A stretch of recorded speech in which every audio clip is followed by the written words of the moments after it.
그러면 창세기 26장 12절부터 22절까지 봉독해 드리도록 하겠습니다. 이삭이 그 땅에서 농사하여 그의 100배나 얻었고 여호와께서 복을 주심으로 그 사람이 창대하고 왕성하여 마침내 거부가 되어 양과 소가 떼를 이루고 종이 심이 많으므로 블레셋 사람이 그를 시기하여 그 아버지 아브라함 때문에 그 아버지의 종들이 판 모든 우물을 막고 흙으로 메웠더라. 아비멜렉이 이삭에게 이르되 내가 우리보다 크게 강성한즉 우리를 떠나라. 이삭이 그곳을 떠나 그랄 골짜기에 장막을 치고 거기 거류하며 그 아버지 아브라함 때에 팠던 우물들을 다시 팠으니 이는 아브라함이 죽은 후에 블레셋 사람이 그 우물들을 메웠음이라. 이삭이 그 우물들의 이름을 그의 아버지가 부르던 이름으로 불렀더라. 이삭의 종들이 골짜기를 파서 샘 근원을 얻었더니 그랄 목자들이 이삭의 목자와 다투어 이르되 이 물은 우리 것이라 하며 이삭이 그 다툼으로 말미암아 그 우물 이름을 에색이라 하였으며 또 다른 우물을 팠더니 그들이 또 다툼으로 그 이름을 신나라 하였으며 이삭이 거기서 옮겨 다른 우물을 팠더니 그들이 다투지 아니하였으므로 그 이름을 르호봇이라 하여 이르되 이제는 여호와께서 우리를 위하여 넓게 하셨으니 이 땅에서 우리가 번성하리로다 하였더라. 아멘.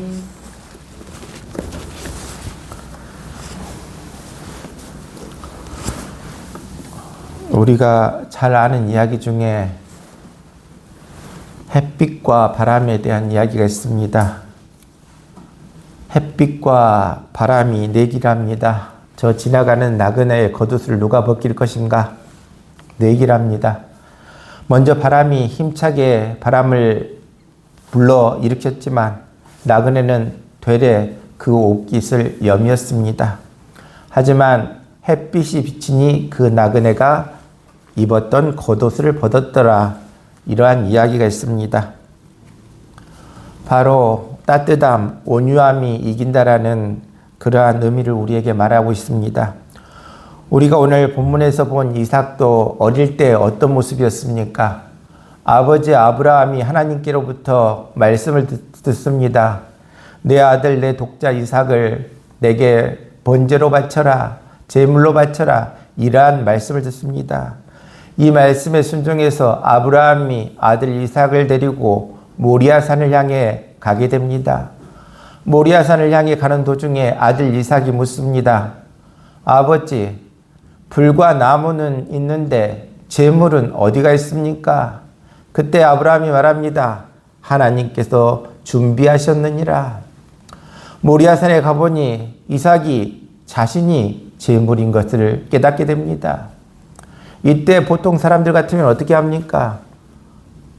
아버지, 세상에 어떻게 아들을 이렇게 죽일 수 있습니까?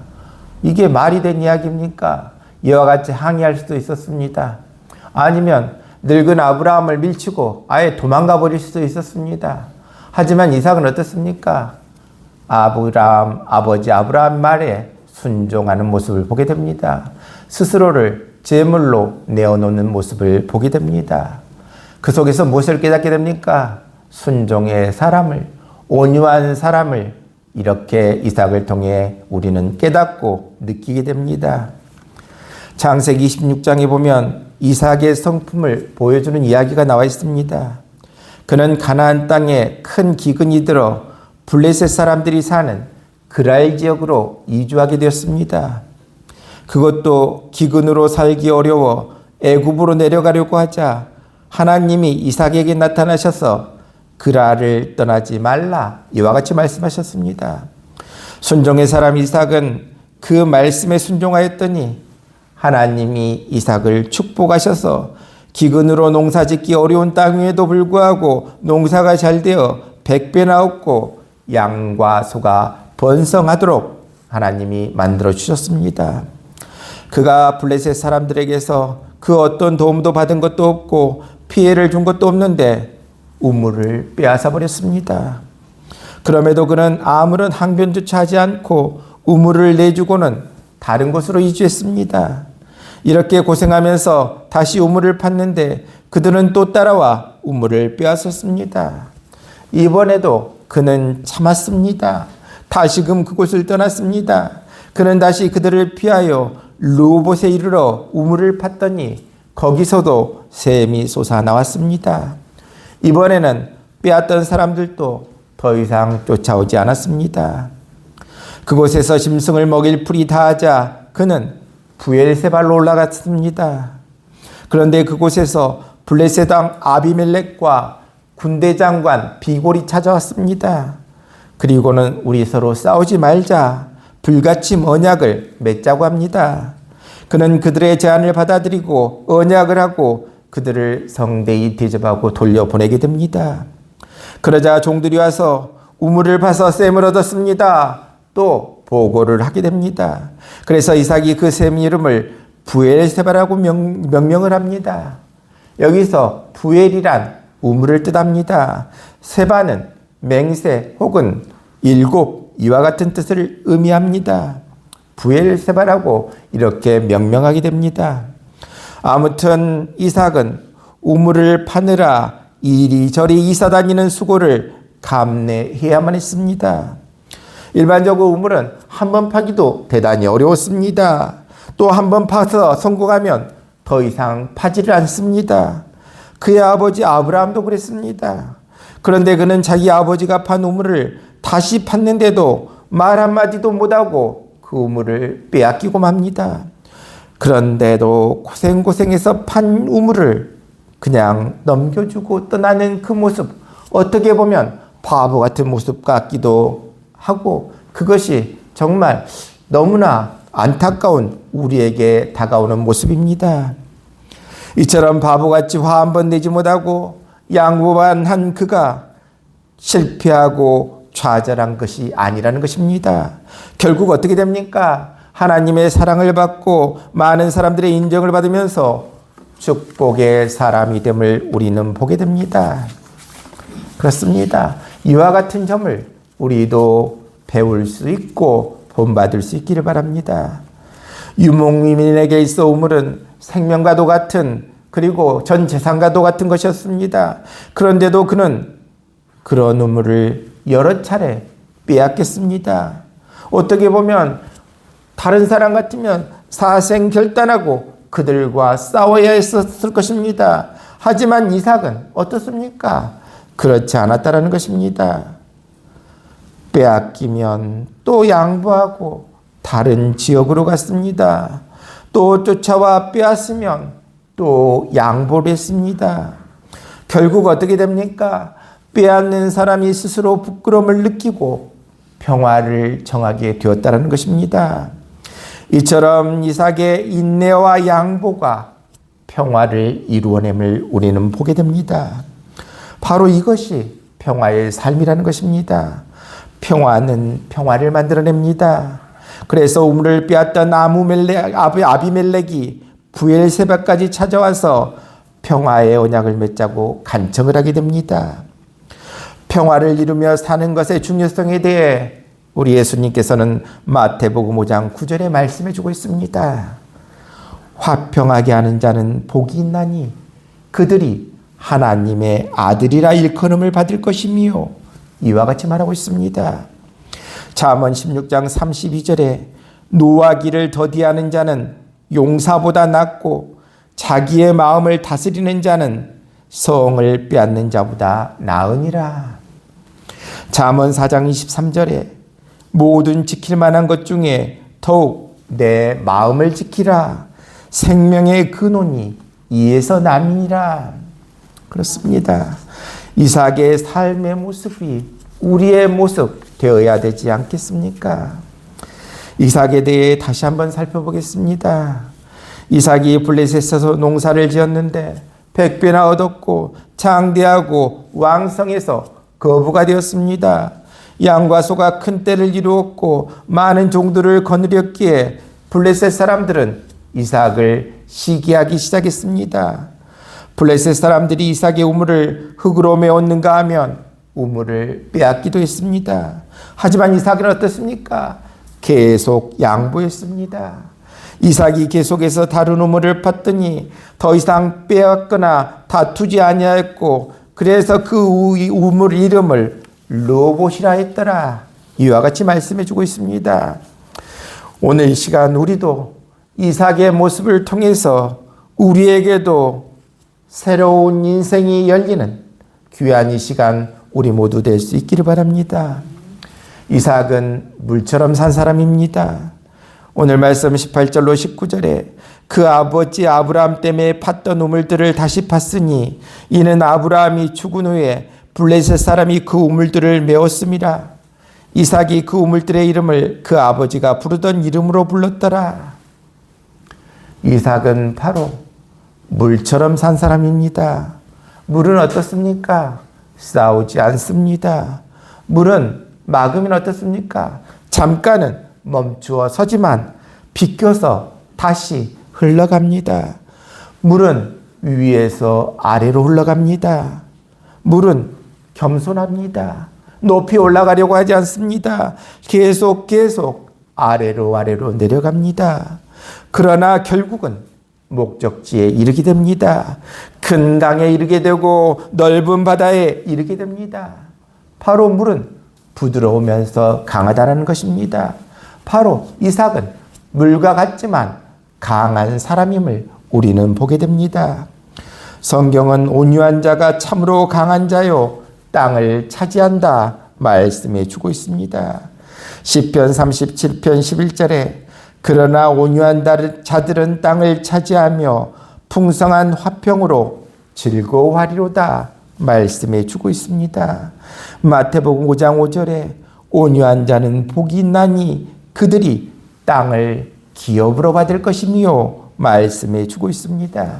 온유한 자는 어떤 사람입니까? 끈기 있는 자가 온유한 자입니다. 인내할 줄 아는 사람입니다. 환경에 순응할 줄 아는 사람입니다. 그렇기 때문에 결국 인내하는 사람이 모든 것들을 다스리게 된다 말씀해 주고 있습니다. 온유는 바로 예수님의 성품이라는 것입니다.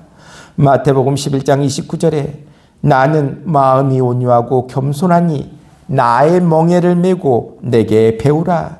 그리하면 너희 마음이 쉼을 얻으리니 말씀해 주고 있습니다. 그렇습니다. 우리 예수님은 온유하셨기 때문에 승리하셨습니다. 그리고 온유하셨기 때문에 모든 것들을 다스리고 계십니다. 우리 모두도 이삭처럼 부드럽게 살아갈 수 있기를 바랍니다. 따뜻하고 겸손하게 살아갈 수 있기를 바랍니다. 예수님처럼 이삭처럼 부드럽고 온유한 삶으로 변화되는 귀한 우리 모두 될 수 있기를 바랍니다. 오늘 말씀 20절로 21절에 그랄의 목자들이 이삭의 목자와 다투어 이르되 이 물은 우리 것이라 하며 이삭이 그 다툼으로 말미암아 그 우물 이름을 에색이라 하였으며 또 다른 우물을 팠더니 그들이 또 다툼으로 그 이름을 신나라 하였으며 이와 같이 말씀해 주고 있습니다. 이삭은 어떤 사람입니까? 자기 자신을 이긴 사람입니다. 바로 이삭은 길을 막으면 피합니다. 떠나라고 하면 떠납니다. 달라고 하면 다 줍니다. 그리고 또다시 우물을 팝니다. 싸울 시간과 힘이면 우물을 파고도 남는다. 바로 이삭의 생각이었다는 것입니다. 그는 자신의 감정과 흥분을 다스리고 이긴 대단한 사람, 그가 바로 이삭이라는 것입니다. 그렇습니다. 가장 큰 승리가 무엇입니까? 자기 자신을 이기는 것이 가장 큰 승리라는 것입니다. 자기를 아는 것 위대합니다. 하지만 그것만으로 안 됩니다. 자기 자신을 이길 수 있는 우리 모두 될 수 있기를 바랍니다. 자기 자신을 이기려면 우선 분노를 조절해야 합니다. 분노가 무엇입니까? 불같은 마음입니다. 정신 못 차리게 하는 불같은 마음, 이것이 바로 분노라는 것입니다. 사람들의 마음속에는 분노가 있습니다. 하지만 이 분노하는 마음이 폭발해 오를 때 다스리지 못하면 안 된다 말씀해 주고 있습니다. 바로 마음을 다스릴 수 있어야 합니다. 잠언 16장 32절에 노하기를 더디하는 자는 용사보다 낫고 자기의 마음을 다스리는 자는 성을 빼앗는 자보다 나으니라. 에베소서 4장 26절에 분을 내어도 죄를 짓지 말며 해가 지도록 분을 품지 말고, 이와 같이 말씀해 주고 있습니다. 우리도 살다 보면 분한 일 있을 수 있다라는 것입니다. 하지만 이 분한 마음을 다스릴 수 있어야 된다. 이와 같이 말씀해 주고 있습니다. 나의 솟아오르는 분노를 가라앉힐 수 있는, 마음을 다스릴 수 있는 비결이 과연 어디가 있겠습니까? 사도 바울은 로마서 5장 6절에 우리가 아직 연약할 때 기약대로 그리스도께서 경건하지 않는 자를 위하여 죽으셨도다. 바로 예수 그리스도께서 십자가에 달려 돌아가셨다. 그 사실을 생각하면 나를 위해 돌아가셨다. 그 사실을 생각하면 우리의 마음을 다스릴 수 있다고 말씀해 주고 있습니다. 갈라디아서 5장 24절에 그리스도 예수의 사람들은 육체와 함께 그 정욕과 탐심까지 십자가에 못 박아 버렸다. 그렇습니다. 우리의 분노 또한 십자가에 못 박아 버릴 수 있기를 바랍니다. 이삭과 같이 우리도 우리의 분노를 다스릴 수 있기를 바랍니다. 그러면 우리에게 축복이 임한다 약속해 주고 있습니다. 분한 마음이 있었지만 하나님께 맡기고 간구했더니 하나님이 다 해결해 주신 한 사람을 우리는 보게 됩니다. 그 사람이 누굽니까? 바로 다윗이라는 것입니다. 다윗은 일생 동안 여러 가지 어려움을 겪었습니다. 우리는 시편을 통해서 다윗이 약한 자들에게 얼마나 큰 고통을 당하는지 우리는 알 수가 있습니다. 하나님 없는 자들이 다윗을 넘어뜨리려고 한 것입니다. 그것은 우리가 흔히 생각하는 배고프고 가난하고 헐벗고 질병 때문에 오는 어려움과는 다른 어려움이라는 것입니다. 다윗은 어려서부터 악한 자들에게 의해 멸시를 당했고 또 사울왕에게 쫓기는 죽음의 환란이 그의 주변을 떠나지 않았다는 것입니다. 다윗은 죽느냐 사느냐 하는 아주 긴박한 환란 가운데 그는 살아가고 있었습니다. 정말 하나님을 간절히 찾지 않을 수 없는 그러한 상황에 살아갈 수 있었다는 것입니다. 다윗이 보니 자신의 힘은 너무 연약하고 상대방은 너무나 강했다는 것입니다. 사울왕이 군사까지 동원해서 다윗을 뒤쫓기 때문에 늘 피해 다니는 신세, 그러한 신세, 다윗의 신세라는 것입니다. 하나님께서 지켜주시지 아니하면 그의 생명은 풍전등화같이 당장 꺼질 수밖에 없었다는 것입니다. 다윗이 당하는 어려움은 사방으로 완전히 둘러싸임을 당해서 하나님의 손이 아니면 절대로 살 수 없는 죽느냐 사느냐는 그런 상황 속에 살아가고 있었습니다. 그래서 시편에서는 우리가 사망의 문에 있다 이와 같이 말씀해 주고 있습니다. 바로 사망의 문에 있는 다윗을 하나님께서 얼마나 철저하게 지켜주셨는지 다음과 같은 다윗의 고백을 통해 우리는 하나님의 지켜주심, 다윗을 지켜주심을 우리는 깨달을 수 있다는 것입니다. 시편 18편 2절에 여호와는 나의 반석이시요 나의 요새시요 나를 건지시는 자시요 나의 하나님이시요 내가 그 안에 피할 나의 바위시요 나의 방패시요 나의 구원의 뿌리시요 나의 산성이시로다. 시편 9편 15절로 16절에 이방 나라들은 자기가 판 웅덩이에 빠지며 자기가 숨긴 그물에 자기 발이 걸렸도다. 여호와께서 자기를 알게 하사 심판을 행하셨으며 악인은 자기가 손으로 행한 일에 스스로 얽혔도다. 이와 같이 말씀해 주고 있습니다. 바로 나를 잡으려고 하던 그 올무에 누가 걸렸다고 했습니까? 도리어 악인 스스로가 걸렸더라. 이와 같이 말씀해 주고 있습니다. 그렇습니다. 악인은 그 손으로 행한 일에 스스로 얽히게 됩니다. 하나님께서는 연약한 다윗을 지켜주심으로 다윗은 살게 되고, 다윗을 치려고 하는 사람들은 자기가 판 웅덩이에 스스로 빠지게 되었더라. 이와 같이 이야기해 주고 있습니다. 바로 이와 같은 사실, 나는 살고 악인들은 웅덩이에 빠진다. 하나님이 나를 지켜주시기에 나는 살고 악인들은 웅덩이에 빠지게 된다. 이것이 바로 다윗이 얻은 깨달음이라는 것입니다. 시편 1절에 여호와여 어찌하여 멀리 계시며 어찌하여 환난 때에 숨으시나이까, 이와 같이 말하고 있습니다. 다윗이 환난을 당할 때 하나님께서 너무 멀리 계시는 것 같았다, 이와 같이 느꼈다. 이와 같은 고백을 우리는 보게 됩니다.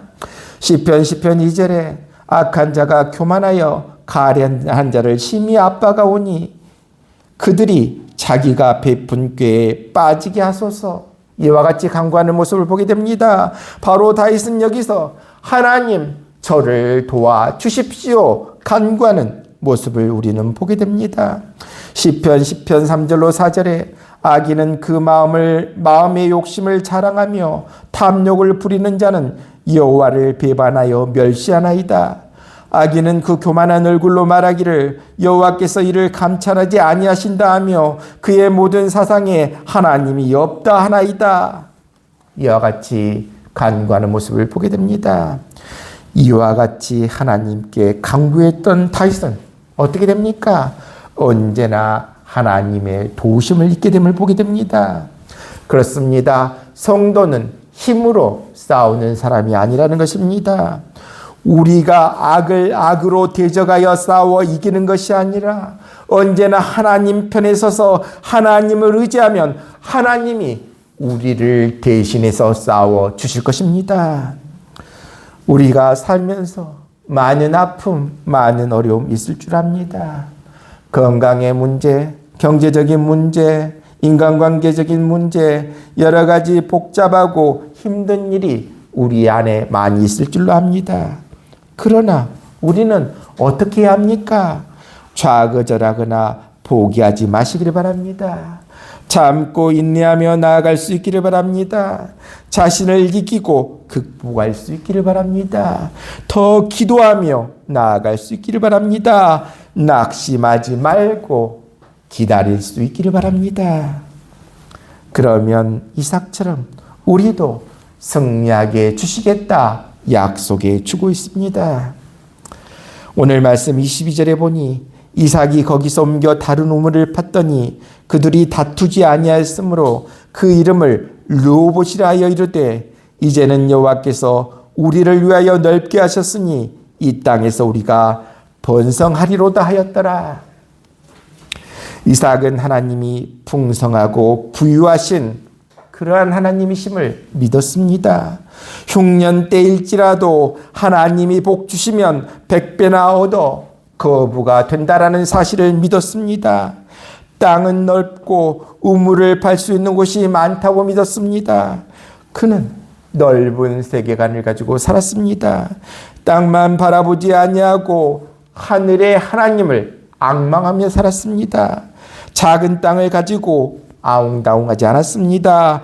이 우물을 양보하면 더 좋은 우물을 하나님이 주실 것이다 믿고 나아갔습니다.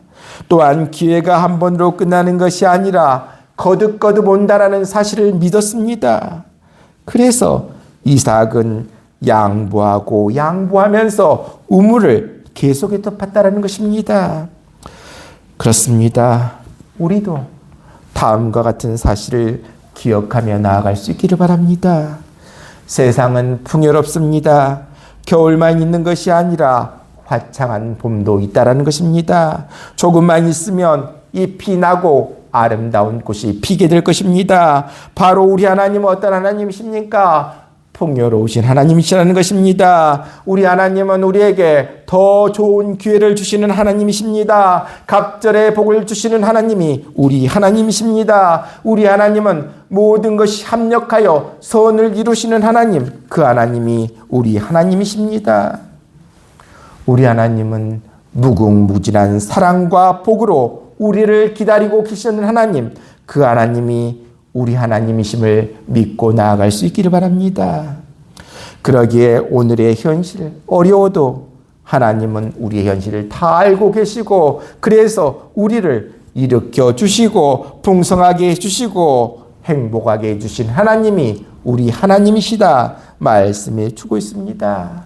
세상 사람들이 나를 다 떠날지라도 여전히 하나님은 내 곁에 계시는 하나님, 그 하나님이 오늘도 우리의 눈물을 씻기시고 우리를 꼭 안아주고 계심을 믿고 깨달을 수 있기를 바랍니다. 그렇습니다. 우리는 사랑받기 위해 태어난 사람들입니다. 복음을 받은 사람은 결코 불행할 수가 없다는 것입니다.